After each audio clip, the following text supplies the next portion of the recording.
ஒரு ஓனாய் என்ன செய்யறது, காட்டுக்குள்ள இருந்து அப்படியே வெளியில வந்து வீதிகளில், வீடுகள், சிற்றூர் கிராம பகுதிகளுக்கு வந்து கோழியை பிடித்து தின்னுவது. இது தினம் கோழி எப்படி தின்னுட்டு போயிருதே அப்படின்னு நினைச்சு அந்த கிராமத்து மக்கள் ஒரு கத்தியை, கூர்மையான கத்தியை ஒரு இதுல கட்டி அப்படி வைத்து அதுல கோழி ரத்தத்தை தடவி விட்டு விடார். இந்த ரத்த வாடைக்கு அந்த ஓனாய் வந்து இந்த கத்தியை அப்படி நக்குது.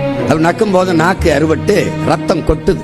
அப்ப ரத்தம் வர வர மேலும் மேலும் மேலும் மேலும் சுவைத்து சுவைத்து நக்குது. தன் ரத்தத்தையே தெரியாது சுவைச்சு சுவைச்சு அப்படியே சாப்பிட்டுட்டே இருக்கு. கடைசியா மொத்த ரத்தம் சிந்தி செத்து போகுது. அப்படிதான் என் மக்கள் இந்த ஓனாய் கத்தி மாதிரி இந்த இலவசத்துக்கு ஆசைப்பட்டு, அது உங்க ரத்தம் தான், அது உங்க காசு தான், 5000 ரூபாய் என்றால் 6800 கோடி இழக்கிறது அரசு. அரசு காசிலே ஒரு கட்சி தனக்கான வாக்கை உறுதி செய்யுது. இது எவ்வளவு பெரிய கொடுமை, எவ்வளவு பெரிய கொடுமை.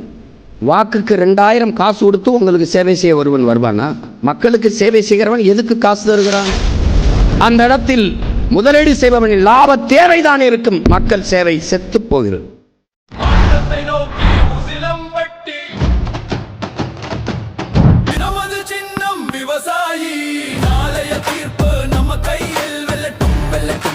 விவசாயி